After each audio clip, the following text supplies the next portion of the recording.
very important. But I have to say, I do have problems with some of the solutions that you've come up with. I have a problem, principally, because I'm not sure where the democratic, and a lot of this is in the name of democracy, but I'm not altogether sure where the democratic mandate comes for some of the choices that you've made. Because, for a start, if everyone in the election last year had stood on a manifesto saying we are going to go for electoral reform, then we would have known exactly what we were voting for, and in that case, the mandate would have been there to go look at it and discover and change and think about new ideas.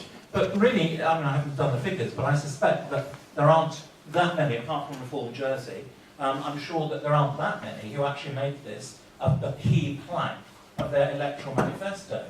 And looking at the members of your own committee, you know, excellent people and well-intentioned and done a superb job. I applaud what they've done.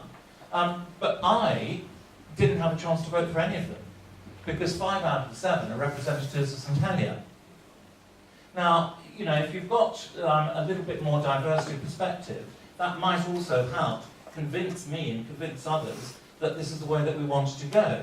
But that limited perspective, in terms of the background that people are coming from, I find quite difficult. And if you want a mandate, then surely the only real mandate that we have had is going back to that referendum. And that referendum said loudly and clearly, and that was island-wide, it said loudly and clearly, we want the constables to remain. Now, I understand what representative democracy is all about. We're putting you in a position and we're saying, look, we're voting you in, and now we're going to make these important decisions for us. Decisions that affect all our lives, decisions that are important. For example, we want and trust you to be effective and to deliver perhaps a new hospital. Perhaps looking at the egregious waste of public money that's going on. And to be honest, standing here now, I think to myself, I really would wish that the Assembly would get on with that and stop this navel gazing, which happens over and over again, year after year, about how we can improve the system. I know that we have to comply with international regulations, but it seems to me a great shame that there isn't wiggle room within a small community to help and to understand that we are slightly different. We have a much closer relationship with our politicians, really, in constituencies in the UK. We know you, we see you in the co-op, we see you in Waitrose, we see you out at the weekend. We can pick up the telephone book and telephone you. We know where you live. So all of these things make it a different scenario, and those things, I think, too, have to be taken in mind, and I think that's important. It's been said by some that, you know, the constable is a non-election. Well, actually, I'm sorry, but that isn't true. My father was Constable in St Clement, and he fought, I think it was a 3-way election when he was first elected.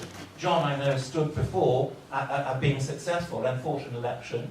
So the elections aren't there. Yes, they might not happen very often, but they are there, they are open, which is why it's a completely different scenario to what happened in the 40s when the jurats and the rectors were taken out, because they did not have to stand for public election. Constables do, and I think that is important. And the idea that taking them from the states would in some way not diminish them, I'm sorry, but I think that is disingenuous. I think that it would diminish them, and it would diminish the system that they serve. And in terms of clarity, well, I think we're already getting various stages of obscurity, because you're going to have some constables who are also deputies, some constables who aren't deputies, some constables who are paid, some constables who are not paid, all very confusing. And why is it that there are parishes, St Brelard, St Helier, St Saviour, St Clement, who would retain their parochial integrity, whereas others, like Grouville, lose part of their integrity because we're joined in with others?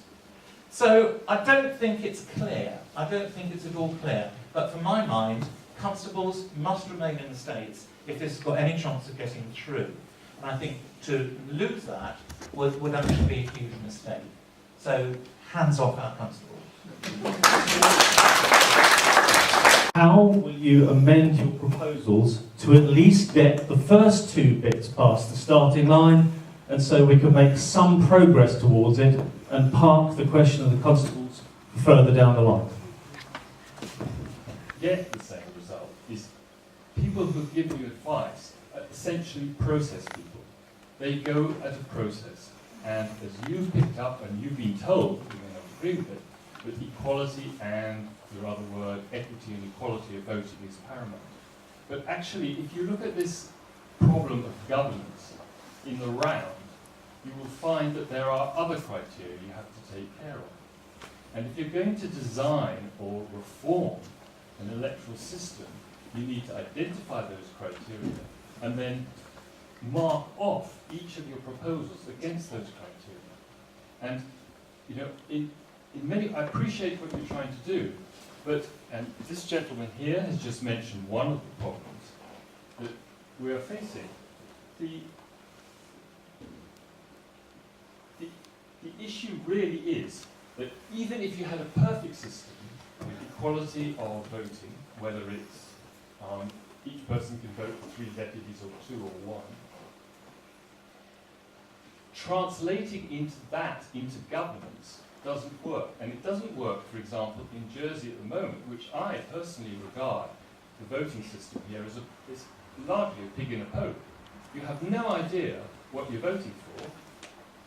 And, you know, it's like Christopher Columbus. He didn't know where he was going. When he got there, he didn't know where he was. And when he came back, he didn't know where he was. 3 weeks ago in the paper, one of the commentators mentioned that when a year into this parliament, essentially, and we still don't really know what the plan is.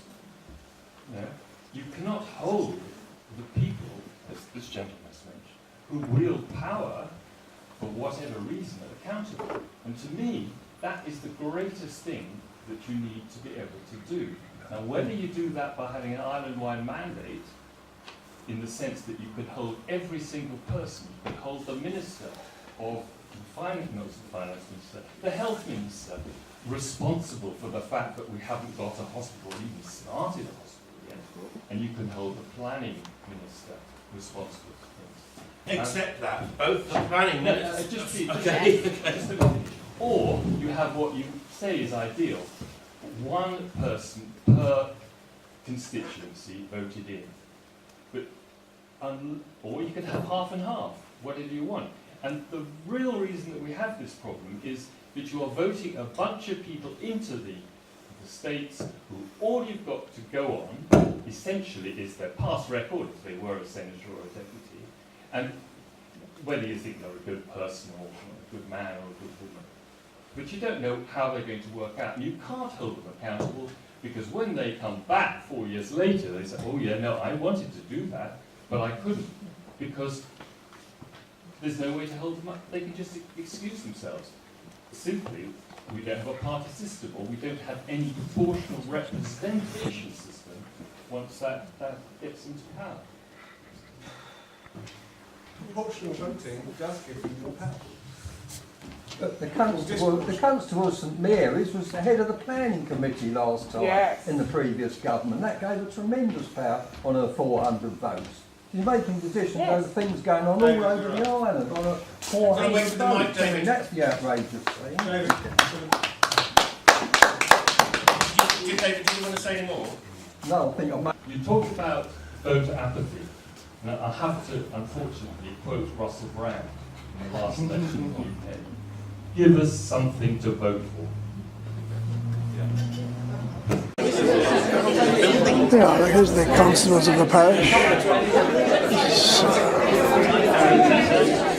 You get your name on the board if you're a constable, but you can see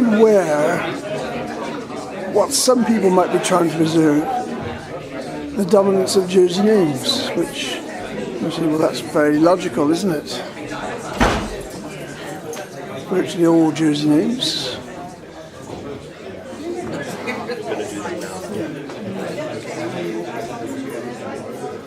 But of course, the population is not reflected in the same way as it was in the past, is it? So It's interesting too that the portraits of constables really happen to be they're all male constables traditionally.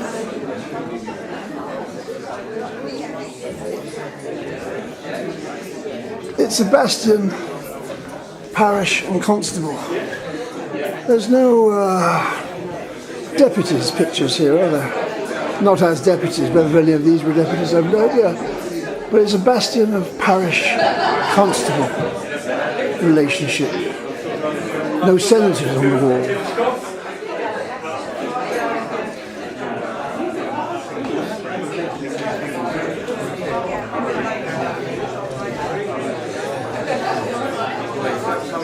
Mrs. Trashy, of course, tried to stand as a constable in St Helier in 1928. She was disavowed, she wasn't allowed.